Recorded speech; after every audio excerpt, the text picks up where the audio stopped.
guys, this is Kayla. And this is Becky with a couple of these read, and we're here with our read along of The Magician's Daughter. Yes. And if you are following us on Instagram and following along in the group chat, then you have at this point realized that we've been blocked from Instagram. They keep saying we've given our password to someone and we've given our password to no one, and we have not been able to get back in. So if you have any suggestions about how we can get access back to our Instagram account, I would really appreciate. I have a theory that maybe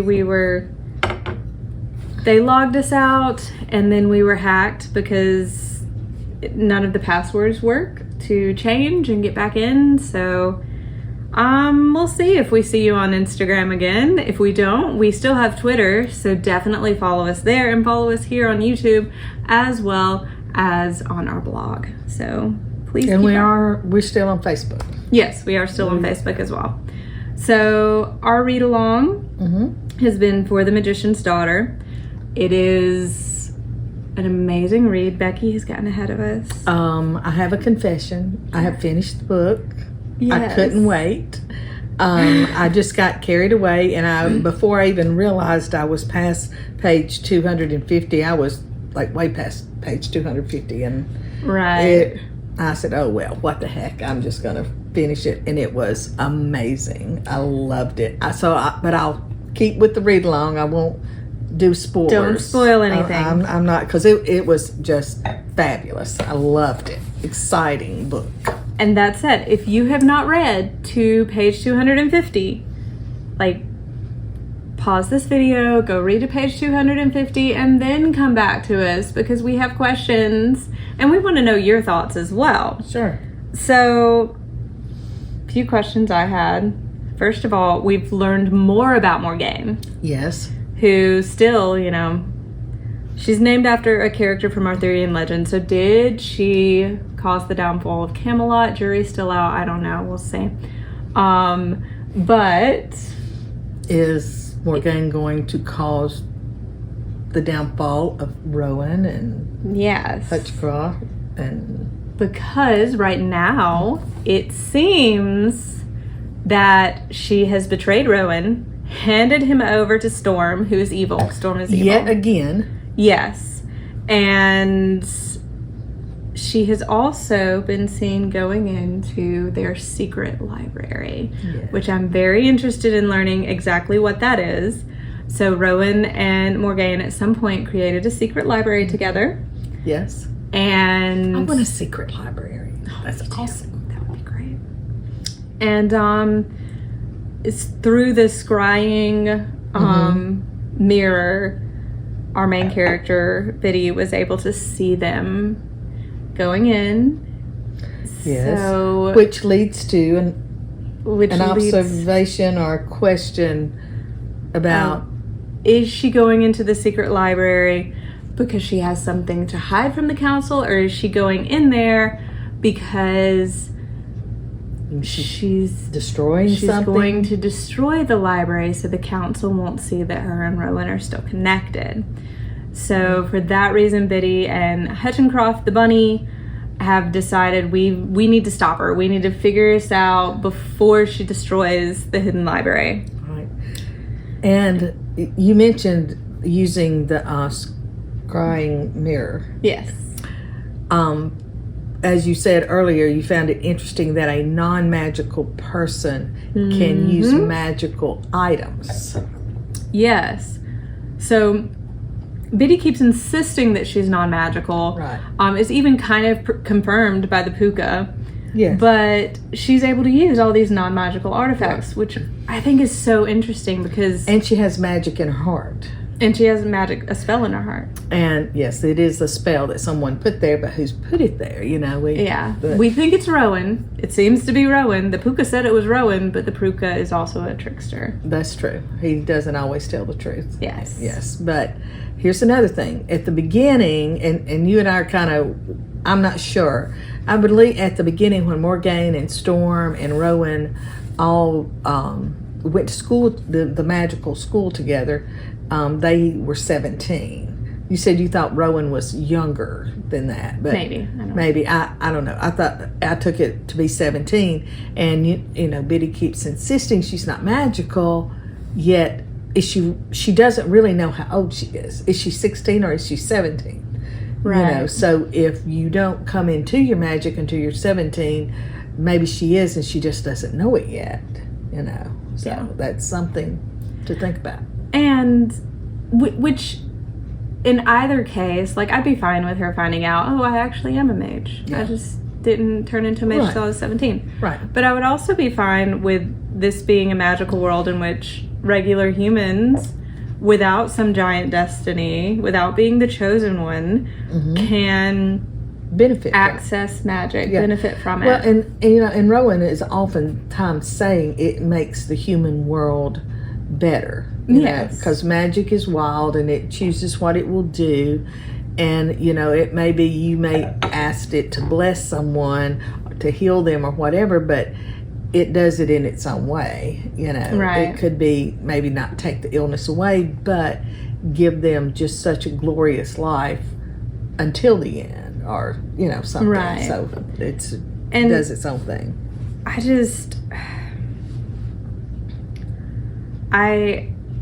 I don't know. Either way, I'm very interested because this is, you know, it's a very different magical system than, say, Harry Potter, which I love Harry Potter. I do too. But I feel like a lot of books try to copy it. Right. Because it is so good. It's iconic. But this is like stepping away from that. Yeah, it is very different. But as I said, I loved it. And I love, too, and I mentioned this in the last video, I think, this is a coming-of-age novel written for adults, which, since the young adult genre has kind of been introduced, it wasn't always a thing, believe it or not. Like, Harry Potter kind of made it a thing. Yes. Since it's been introduced, most coming-of-age stories are reserved for young adult novels. Yes. Which is fine and makes a lot of sense. True. But I love that this is a young adult novel, or I'm sorry, a coming-of-age novel written for adults.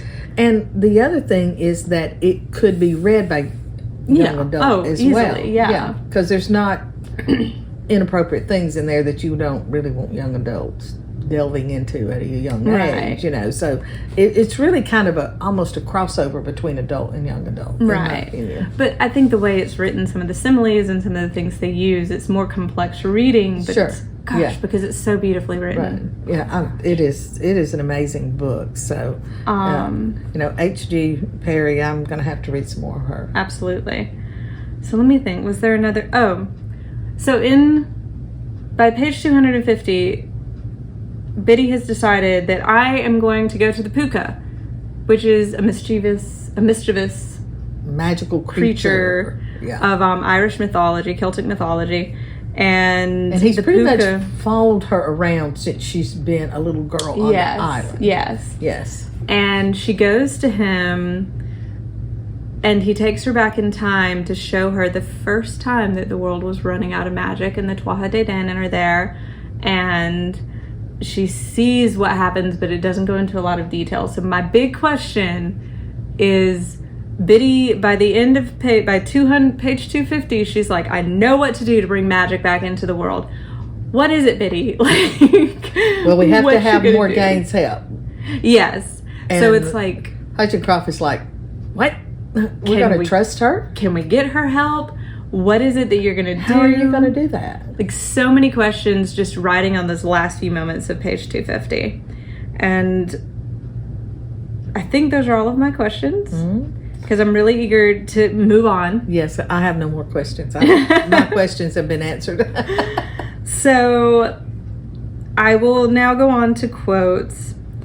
So most of my quotes are actually from the puka this time, if they aren't all from the puka. Like, it's kind of remarkable. Again, spoilers. So I just love when the puka first comes up to her, he calls her Bridget Hutchencroft O'Connell, the girl with the spell in her heart. Yeah. Because that's so neat.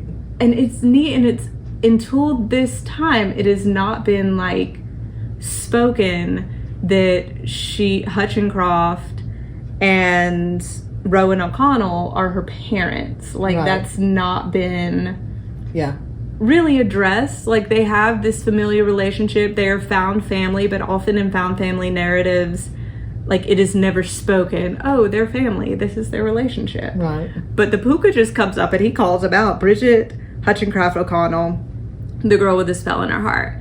And I just love that it spells it out for you, because sometimes they hesitate there. And we have a magical creature, so we don't have to hesitate. So let me see, what was the other one?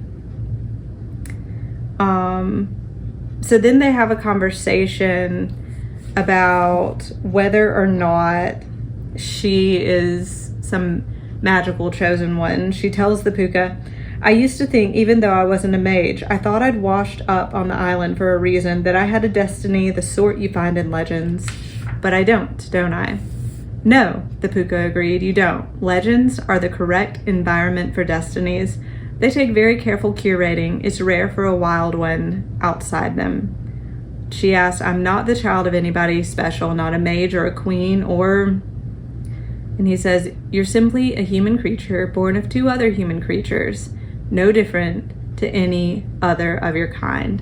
And I love it because it's like, you don't have to be special to do the right thing. Right. And that's what they're building up to. Mm-hmm. She thinks, oh, I'm this legendary chosen one. But when she hears from the puka, no, you're just a human. Right. She still chooses to do the right thing. I don't know what that right thing is yet. But I love that that's kind of how this narrative has been woven together. And I feel like so many stories have tried to go with that narrative recently. If you're a Star Wars fan, you know that the second Star Wars movie tried to go with this narrative, or of the new Star Wars movies, and they didn't hit it as good as this book. Yeah. Like, that whole, you can be nobody from nowhere and still make a difference. Mm-hmm.